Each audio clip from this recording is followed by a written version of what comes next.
Suren Hindi class में हम पढ़ते हैं राजभाषा और राष्ट्रभाषा। राजभाषा क्या है, राष्ट्रभाषा क्या है, दोनों भाषाओं में अंतर क्या है, हम इसमें यह अध्ययन करेंगे।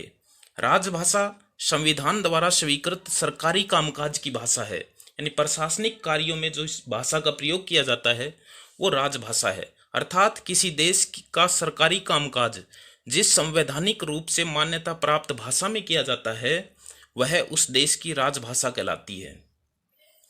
यानी संविधान द्वारा मान्यता प्राप्त भाषा जो है वो राजभाषा होती है। 14 सितंबर 1949 को संविधान सभा ने हिंदी को राजभाषा का दर्जा दिया गया था, किंतु साथ ही अंग्रेजी को भी सह राजभाषा का दर्जा आगामी 15 वर्षों के लिए दिया गया था। बाद में 26 जनवरी 1950 को संविधान लागू हुआ। उसके 15 वर्ष के बाद में सन 1965 को 26 जनवरी 1965 को इन 15 वर्षों की अवधि को अनिश्चित काल के लिए बढ़ा दिया गया था। और आज भी अंग्रेजी भाषा में प्रशासनिक कार्यों के आदेश जो है वो ऑर्डर जो है आज भी जारी होते हैं। संविधान में राजभाषा संबंधी अनुच्छेद भाग 17 यानी संविधान के भाग 17 के अध्याय 1 में तथा अनुच्छेद या धारा 343 के 351 तक राजभाषा से संबंधित अनुच्छेद हैं। इनसे संबंधित बातें जो है वो लिखी हुई हैं। जिन राज्यों की राजभाषा हिंदी स्वीकृत है वो 10 राज्य हैं, यानी 10 हिंदी भाषी प्रदेश कहलाते हैं। उनमें उत्तर प्रदेश, दिल्ली, हिमाचल प्रदेश, हरियाणा, राजस्थान, मध्य प्रदेश, बिहार, झारखंड, छत्तीसगढ़ और उत्तराखंड यानी उत्तरांचल, ये 10 प्रदेश ऐसे हैं जिनकी राजभाषा हिंदी है तथा उसके साथ सह राजभाषा अंग्रेजी जो है वो है।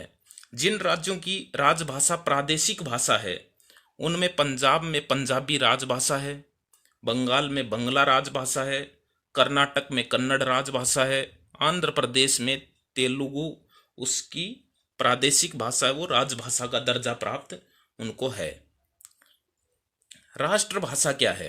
किसी देश की राष्ट्रभाषा उस देश के बहुसंख्यक यानी अधिक से अधिक लोगों की भाषा को माना जाता है। जब कोई भाषा अपने महत्व के कारण राष्ट्र के विस्तृत भूभाग में जनता द्वारा अपना ली जाती है तो वह स्वतः राजभाषा पद प्राप्त कर लेती है, राष्ट्रभाषा का पद प्राप्त कर लेती है। भारत में अनेक भाषा समृद्ध भाषाएं होते हुए भी हिंदी भारत की राष्ट्रभाषा है।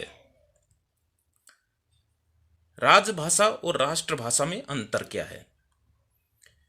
राजभाषा और राष्ट्रभाषा में प्रमुख रूप से क्या अंतर है? यानी राजभाषा संविधान द्वारा स्वीकृत भाषा है और तथा राष्ट्रभाषा जो है वो किसी देश के बहुसंख्यक लोगों द्वारा प्रयोग में ली जाने वाली भाषा होती है। राजभाषा का क्षेत्र सीमित होता है, राष्ट्रभाषा का क्षेत्र जो है वो विस्तृत होता है।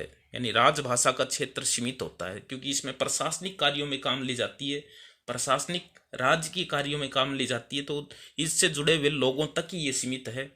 और राष्ट्रभाषा पूरे देश के लोगों के लिए ये महत्व की चीज है। राजभाषा सरकारी कामकाज की भाषा होती है तथा राष्ट्रभाषा लोगों के संपर्क की भाषा है। आपस में संपर्क करते हैं तो उस भाषा को हम राष्ट्रभाषा, तो हिंदी सबसे अधिक लोगों के संपर्क की भाषा है।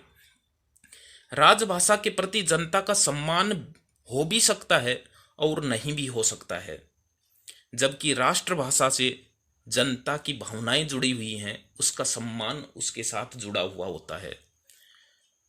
इसी से संबंधित देखो पांचवा बिंदु है पांचवा अंतर कि राजभाषा का महत्व राजनीतिक रूप से अधिक होता है, जबकि राष्ट्रभाषा का महत्व सामाजिक, सांस्कृतिक और साहित्यिक रूप से अधिक होता है। यानी देश की जनता की सामान्य जन से जुड़ी हुई भाषा राष्ट्रभाषा है तो वो सामाजिक रूप से, सांस्कृतिक रूप से और साहित्यिक रूप से जो है उसका महत्व अधिक होता है, जबकि राजभाषा का महत्व राजनीतिक रूप में अधिक होता है। छठा है राजभाषा औपचारिक होती है। औपचारिक जिससे किसी समस्या का उपचार हो, औपचारिक उसमें आदेश निकलते हैं। राष्ट्रभाषा अनौपचारिक होती है। ठीक इसी प्रकार से जैसे मान लीजिए कोई हम पत्र लिखें, यदि वो सरकारी पत्र है यदि वो सरकारी पत्र है तो वो औपचारिक कहलाता है, और यदि वो हम अपने संबंधियों को लिखते हैं कोई पत्र तो वो अनौपचारिक होता है। तो इसलिए राजभाषा में जो आदेश निकलते हैं वो औपचारिक हो गए, और राष्ट्रभाषा जो है वो अनौपचारिक हो गई। तो ये कुल 6 अंतर जो है वो महत्वपूर्ण है। फिर मिलेंगे किसी अच्छे बिंदु के साथ, तब तक के लिए